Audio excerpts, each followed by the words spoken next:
Magandang gabi sa lahat. Ako pala si Ian, tubong Isabela.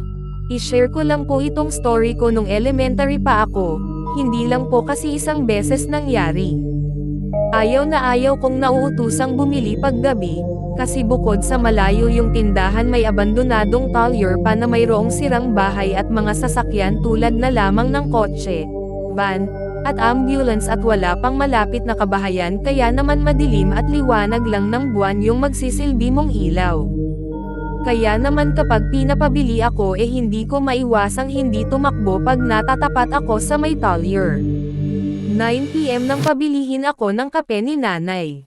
At magkakape daw siya. 3 lang kami sa bahay, ako, si nanay at ang isa ko pang kapatid, si tatay kasi ay nagtatrabaho sa Maynila. Kaya naman ako sige lang, ayoko mapagalitan Pagtapat ko sa talyer sa may sirang bahay, mayroon akong narinig na langit-ngit sa bubungan, pagtingin ko puting kumot na ginawang duyan at dumuduyan pa na parang may nakasakay.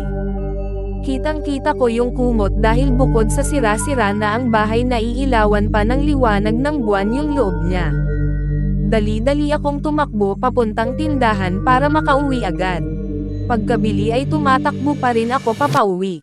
Pagtapat ko sa talyer sa bahay, hindi ko naiwasang mapalingon pero wala na yung puting kumot, biglang tumaas ang aking balahibo at mas lalo ko pang binilisan ang pagtakbo.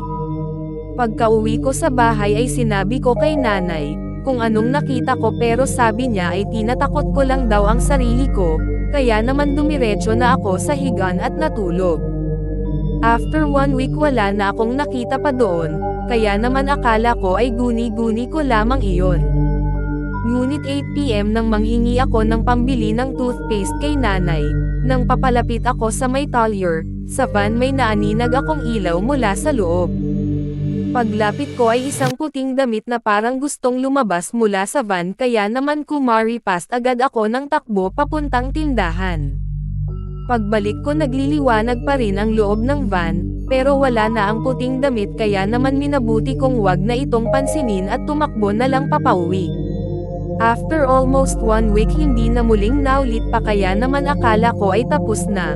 Ngunit, 9 PM nagpabili si nanay ng pagkain para mag-midnight snack dahil maganda ang palabas sa TV at ako naman basta pagkain sige lang. Noong papalapit na ako sa talyer may liwanag na namang nagmumula sa bintana sa isa mga sasakyan. Sa pagkakataong ito sa ambulansya naman, kaya patakbo na naman akong pumunta sa may tindahan at paglingon ko sa ambulansya ay isang katawan na walang ulo at may suot na wedding dress na may mga pulang mantsa na parang disenyo. Dahil sa sobrang takot ko ay hindi ko naiwasang mapaiyak habang tumatakbo papuntang tindahan. Buti na lamang at nandoon ang aking tita na kapitbahay namin, sinabi ko ang aking nakita at kung bakit ako umiiyak kaya naman sinamahan niya ako papauwi. Wala na kaming nakita pagtapat namin sa may talyer. Simula noon tuwing bibili ako ay mayroon na akong kasama.